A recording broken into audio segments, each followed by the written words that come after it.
But do we honor the... Ladies and gentlemen, you're listening to the Waltrip High School Band with 11 hours, 57 minutes, and 10 seconds before the Super Bowl. We are live in Houston where there is suddenly a light rain coming down, but they're not going to rain on our parade because it's Super Bowl Sunday. Baby! I love this song. Right. Should we do the show or should we sing? You know what? I think America wants us to do the show. They don't want us to sing. Hey, I got to tell you, one of the most exciting things, if you're not in the game, the second most exciting thing has to be doing the broadcast, and that's the Ram Band. They're awesome. And to me, the best scoreboard show in the history of sports is right here. When you talk about great broadcasters that were great players and coaches that ended up being an incredible team that are like family. You got Howie, Strahan, Kurt Menefee, Terry Bradshaw, and Jimmy Johnson. And I talked to them as they got ready in their final rehearsal for what will be a 5-hour live broadcast. But overall, they're going to be on for 12 hours today. How do they do it? Watch. Dun,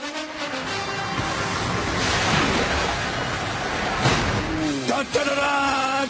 Get that junk out of here. He's brought all of these in. Don't ever get it back again. It's unmessable. Final meeting before the final rehearsal for Fox NFL Sunday. Behind closed doors. Finishing touches on the script. We're about to go inside. Hey, guys. Hey. How you doing? How you doing, man? You know, when you're talking about best ever, the two guys that popped to the top of the list are the two guys that have 4 Super Bowls. Joe Montana and Terrence over here. Terrence Paxton Bradshaw. That's right. Terry, hours before the big game. 100 million people watching, all these countries. What are your thoughts? I have one of the best interviews I've ever had with Tom Brady. I told him, you get that 5th Super Bowl. I said, nobody will be more proud of you than me. I said, I'll hug you and I'll be glad to hand you that trophy. But when you reach out to grab it, I'm going to drop it on your foot. When you're on the panel, is it fun? Is it nervous? You know, we're close to NASA. We're not rocket scientists. We talk football. And we have a great group. We've been fortunate. Terry and I have been together 23 years, and we're family here. Oh, and by the way, the last time we did a Super Bowl, I had to leave because my dad died that night. So before I came down here, I made my mother go get a checkup. Make sure she's okay. Hi, Jay. Here we are, final rehearsal before the biggest game, Super Bowl. What about you?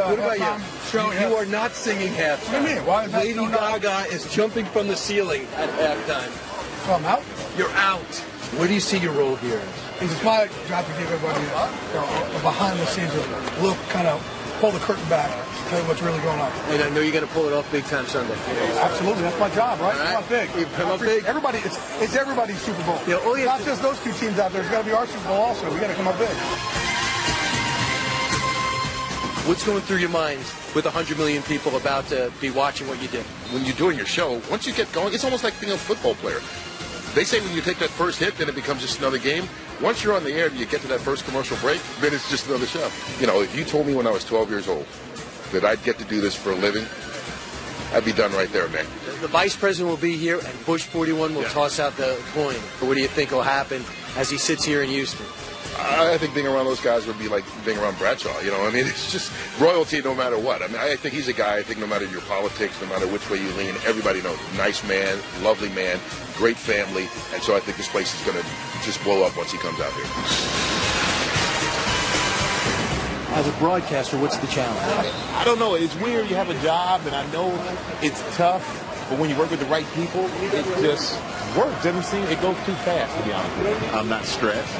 The audience is big, but it's not the same thing. I'm not worried about being hit, not worried about being sore, not worried about any of that. But at the end of the day, I don't get a ring either. Best team in sports. Get a pan down there. They're not the prettiest team, okay? But they have heart. Heart. Why don't you and I just get it started right now? Hey, that may be the wildest ending in the history of Fox NFL Sunday. A Texas showdown. And they really get along. Now, listen to this. You have Chris Long, Howie's son, who's playing for the Patriots. Yes. He got signed by the Rams. Then you have their all-time record for most Super Bowl victories. Montana and Bradshaw hold it with Brady. Brady wins today. There goes that record. And for Michael Strahan, this is his hometown. Sure. So to come home and broadcast. So did Bradshaw say that he wants him to win? Does he want the Patriots to win, or does he like holding that? Clearly Howie does. I think that Bradshaw was really moved by his one-on-one with Tom Brady. He goes, I want Brady to break my record, but keep in mind, I'm first. That's right. I did it first with the Steelers. Now, a little while ago when we were at live at the stadium with Pete Hegseth, Brian asked, is the roof open? And he said, no, it's closed. It's because right now here in Houston, at 11 hours and 51 minutes before the big game, it's raining a little bit, and that's why I brought in the Pee Wee football players, and we apologize to the marching band, which I hope they are wearing drip-dry outfits. And believe me, this team wanted to stay in the rain. We begged them to come in. We just want to make sure you guys get the FaceTime. But you know what today is? It's National Weather Person's Day, so it's a perfect day to have our weather person with an umbrella. Janice, it is National Weather Person's Day.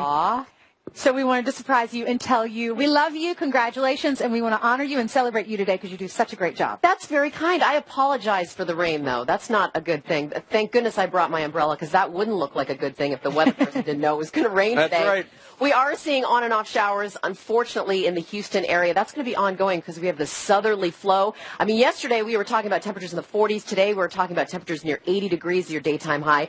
That's what happens here in the south. So on and off showers today in the Houston area. The good news is at NRG Stadium, they have a roof. So we're not going to be dealing with too much of a problem during game time. The temperature is going to be around 76, we think. For kickoff, though, 70 degrees with a chance of showers here in the Houston area. But so if you're headed out to the game, just bring your umbrella, bring your slicker. Let's take a look at the rest of the country as we move ahead towards the maps. Again, it's warm across the south, across the Great Lakes in the northeast. That's where we've got the cold wintertime temperatures. 33 in New York City, 57 in L.A. Quick look at the radar. You're going to see those showers across the south, across Texas, Louisiana, some on and off showers for the Gulf Coast. And then we have the lake effect snow machine up and running for the Great Lakes and the upper Midwest. Not a big deal, not a huge storm system, but as we get into Monday and Tuesday, we're going to watch the Northeast for the potential of perhaps a little winter storm. Across the West, another round of systems that's going to bring a lot of heavy rain and big time snow, 2 to 4 feet of snow in the mountains. So that's going to be a big system that we're going to watch over the next 24 to 48 hours. And again, there's your Super Bowl Sunday forecast. At least it's not cold outside. We'll just have to deal with the rain showers. Back to you, Heather, for some news. All right, Janice, thank you so much, and happy National Weathercaster Day, or whatever you call it. We love you. Thank you. All right, good morning to all of you. I've got a couple of news headlines to bring you, starting with a very serious story. There has been a major break in the case of a murder of a New York jogger. Police now arresting a Brooklyn man in connection to the brutal death of Katrina Vetrano that happened back in August. Officials not identifying the suspect at this point, but police say that he was on their radar. They got a DNA sample. Investigators matched that with DNA from the crime scene. Vetrano was jogging in a Queens Park when she was killed. So far, no charges have been filed, but we'll bring you the latest as we get it. Well, former Republican presidential nominee Mitt Romney with a rare compliment for President Trump, praising his first few weeks in office, saying this, quote, "We're all watching with interest. He's obviously gotten off to a very strong start in terms of making a series of executive orders and making the changes that he promised during the campaign." Well, Romney was in consideration for Secretary of State under the Trump administration, a job that ended up going to Rex Tillerson.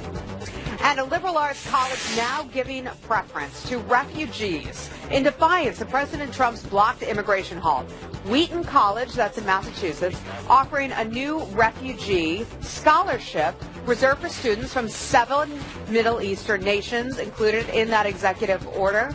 The college president claiming the order endangers the school's ability to be a, quote, global institution.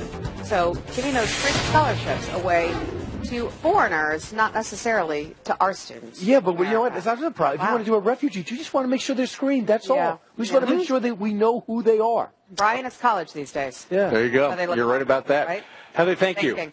Meanwhile, our next guests are living the American dream and are unapologetically pro-President Trump, kind of like Mitt Romney we just heard. We're getting suited up with the owners of the best place to dress like a Texan. First stop, we need horses. Yep. All right, this morning we are riding in style. We are suiting up in cowboy boots because that's where I'm most comfortable, and hats, thanks to these men, and you're about to see them. Thank you very much. Supplying our show with Western wear because we did not travel with it all weekend. But they are also a perfect example of the American dream, a small mom-and-pop shop launching into widespread success at everyone in the state. That's a good look, Tex. Yeah, you look not good. that I could tell. Joining us right now are Joe and Mike Cavenders, the owners of Cavenders, better known as the best place to dress like a Texan. Guys, welcome to you. Welcome. Thanks for having us. Howdy, we say. How do you dress like a Texan? Jeans, boots, That's it? casual shirt. Make it sound more jacket. complicated than that because this is your business, right? We were casual before casual was cool. Now, are those cowboy glasses? Because I don't know if those look Texan, do they? I don't know. We're in 9 states now. All right, well, you got to branch out. 9 states. When I lived in San Antonio, y'all were huge. This is where everyone goes to get their cowboy gear and their cowboy boots. So you started as a small business in what city? Pittsburgh, Texas. Okay. Small town, about 5,000 people. What do you think about Donald Trump as our president? What's that again? What do you think about Donald Trump as our president? Well, we, Mike and I both, we supported Donald Trump, and we think we're optimistic next 4 years that we're going to see a business-friendly environment. And what's the number one issue for you? Is it the number of regulations? Is it health care? What is it? Well, I think right now, consumer confidence, we just need to get consumer confidence, get jobs growing. Health care is an issue. We're privately insured, but we have seen our health care costs go up some. But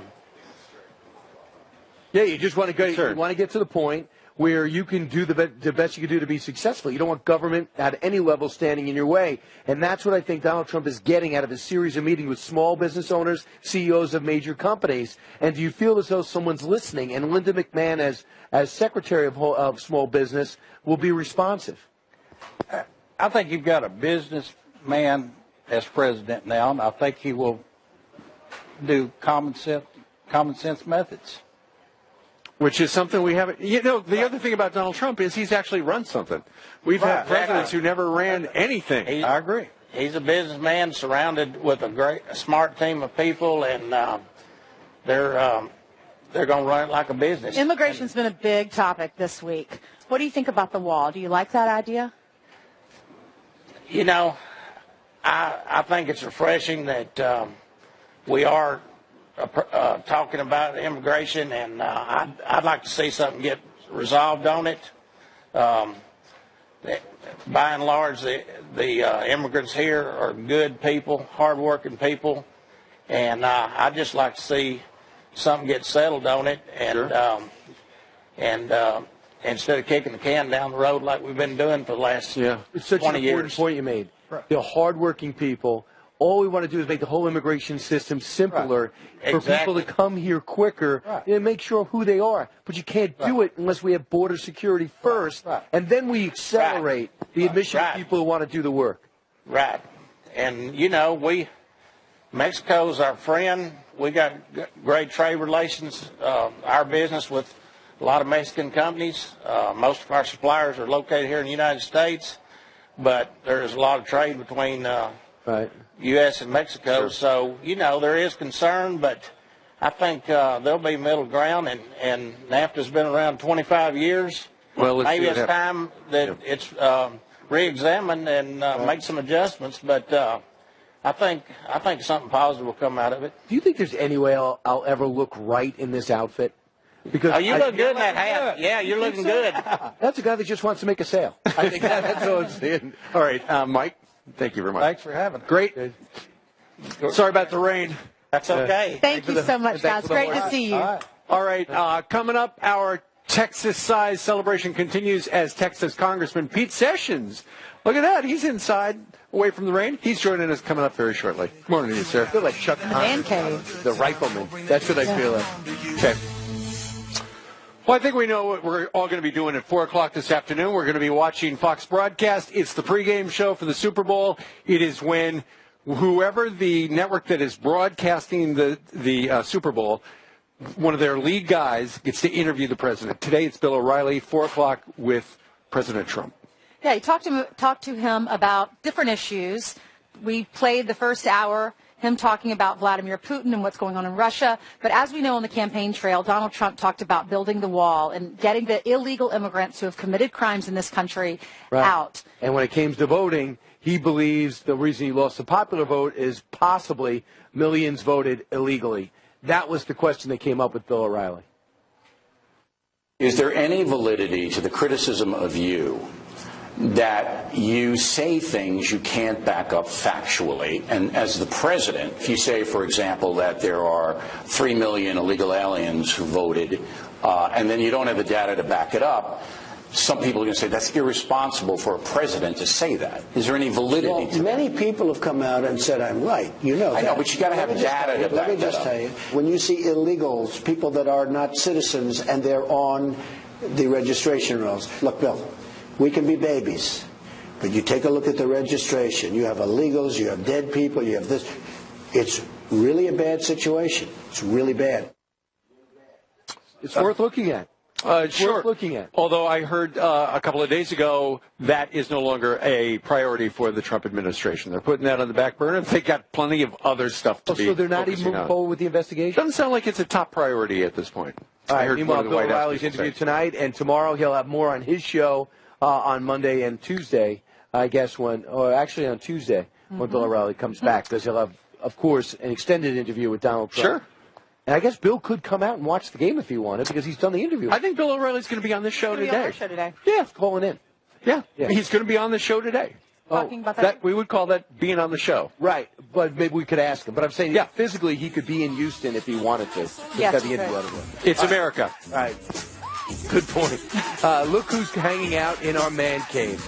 Texas Congressman Pete Sessions and Janice Dean. And today, despite the humidity, they need a blanket. It's a Sunday Sessions. Well, you know what? Maybe this is an homage to Bruno Mars, who a year or two ago was the halftime performer at the Super Bowl. It's Uptown Funk, live from Super Bowl 51, 11 hours, 29 minutes, and 12 seconds until the big show here in Houston, Texas. Right. Now, if they let us play stuff like this in band, I'd still be in band today. Right. Because they always gave us the most complicated, retro, classic music stuff. But I'd rather play Uptown Funk. And for my money, great job, guys, Ram Band. That's right. For my money, the best halftime show I've seen is Bruno Mars. That was very good. And I'm not even necessarily a Bruno Mars fan, but the way you put that together, fantastic. He's got like an old school soul and rhythm to him, and it's fun to watch him dance. He's an entertainer. He's just jumping around. You know what I'm thinking about? Like, what are all the... I'm thinking, I'm going home. We're going home today. You're going to stay for the game and broadcast here live. We're going home. What are we going to make? We've got Super Bowl parties tonight to attend. I'm going to make reservations because I'm going to be tired. Just saying. Have y'all ever had the thing where you put the Velveeta cheese? And Rotel dip. I made that on Fox and Friends. It's so freaking good. You put the nacho cheese. Really? That's an endorsement. I'm going to do that one tonight. And by the way, this segment brought to you by Velveeta, the cheese that's so freaking good. Is it even cheese? Yeah. It's not even. You don't even buy it in the refrigerated area. It's cheese food. If we don't say it's cheese, we'll be apologizing for not calling it cheese. It is cheese. Velveeta is a cheese food, and it is delicious. Cheese food. All right. Meanwhile, it is a Fox News alert. The appeals court, the Ninth Circuit, has rejected the Trump administration request to restore the travel ban. What that means is, remember a couple of days, last week, Donald Trump came up with this travel ban restricting people from coming in from 7 countries. And then a couple of days ago, that judge out in the great state of Washington said, can't do it. Then last night, the Trump administration sent the Department of Justice in to say, hey, come on, we object. And then you had the Court of Appeals, the Ninth Circuit in San Francisco, late last night, actually early this morning, say, you know what, that stands. The borders are still open for those people from the 7 countries. Now, the DOJ can go back and change their argument. The argument originally was they said that blocking the ban harms you, the public, and they said it second guesses the president's national security judgment. And they also add in this word, it's too speculative. You say, hey, White House, you told us these 7 countries could be a terror threat. It's too speculative. If they had performed, if there was a direct threat, that would change the case. So it's up to the Justice Department maybe to decide, I'm going to address that issue. Speculative. I'm going to come out with some specifics why I am worried. Well, the reason for that is during the argument, the Justice Department attorney, the U.S. attorney out arguing in front of Judge Robards, said, okay, so how many people from those 7 countries have attacked the United States since 9/11? And the U.S. attorney said, I don't know. And the judge said, 0. And so that obviously is where that's coming from. What may happen next is the Trump administration could either fine-tune a new executive order, or it looks like the Department of Justice has until tomorrow to appeal the latest Court of Appeals thing. It's kind of a legal thing, but nonetheless, the Trump ban, so-called ban, not in business right now. So right now, bottom line is the borders are open to these refugees right now. Right. So you know what they're all doing in these 7 countries especially? They're rushing to come here to the United States just in case it's reversed. They want to get here while they can. Yeah, the sense is it's just a small window before this thing becomes is put in place. Meanwhile, I hope they're moving ahead with extreme vetting, because nothing will stop them from doing extreme vetting in those 7 countries before visas are handed out. And by the way, I just think it's so ironic and rich, and with the sarcasm, with sarcastic meant to be, that they're protesting in London our travel ban when we know the emergence of ISIS had all these people with British accents cutting off people's heads. Sure. That's what we're worried about. Potentially coming back and being like you guys, like Germany, like Belgium, like France, where they're getting run over by cars. They're coming after them with machetes because they let them all in. And in Germany, on the cover of Der Spiegel, is Donald Trump in a cartoon cutting off the Statue of Liberty's head. Great. You believe that? They let in 1 million+ refugees, causing chaos in their nation. And because we don't want to do that, we are brutes and self-centered, and we've lost the spirit of America. Well, the good news, if there's a silver lining to this, it's that the country of Iran has reversed their travel ban. Because as soon as we had the travel ban, then they instituted a travel ban, and now apparently U.S. wrestlers will be able to compete in Iran in the Freestyle World Cup coming up. Yeah. You don't want to travel to Iran with a unitard and not be able to use it. It's become a very political issue. And Do you Chuck think? Schumer, we saw him crying recently because he's not in favor of not allowing these 7 countries. It's just not to come American. here. It's not American, he says. He's That's crying. today. That's today. But in November of 2015, this is what he had to say. He said, we must tighten loopholes in the visa waiver program, ensure passports can't be faked, and stop terrorists who want to exploit the system. Well, guess what, Senator Schumer? That's exactly what Donald Trump is trying to do. Right.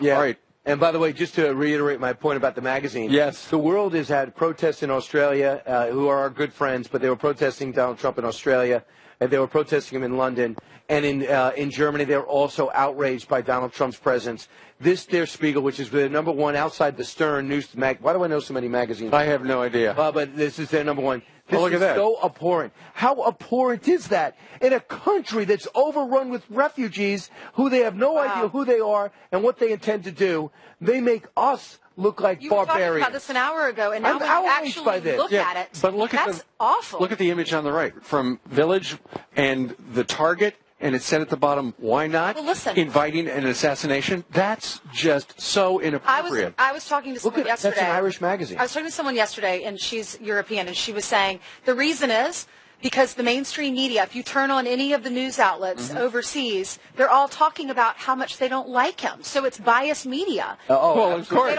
So that's why you have all these protests. And why are they protesting our president? Why do they even? Well, everyone has an opinion on America. 47% of our country is in supporting of the ban, the temporary pause, in order to set up extreme vetting criteria. Listen.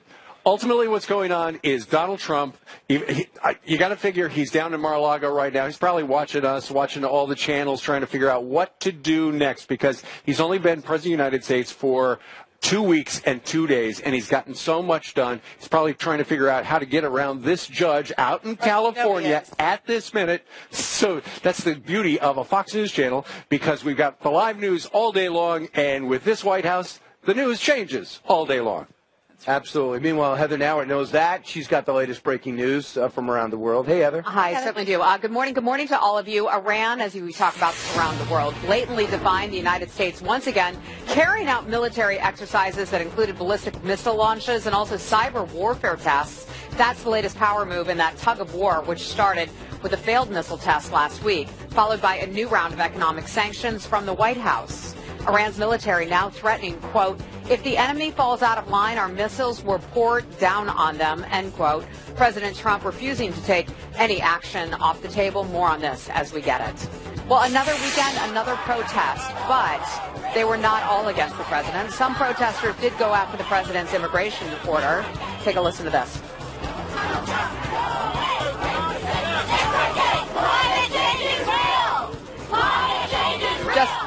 Just a little example of one thing going on in West Palm Beach yesterday, but other protesters showing up in support of our commander-in-chief. Watch this.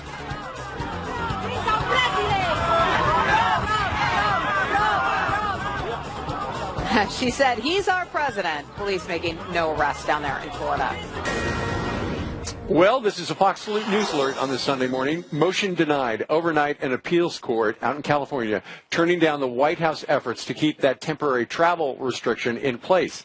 Texas Republican Congressman Pete Sessions has backed publicly the president's attempt to improve security, and he joins us right now live. So, another court out this time in California says, okay, Mr. Trump, you can't have your restrictions on those people from 7 different countries. If you listen to what the court said, they did not hit the essence of it, and that is America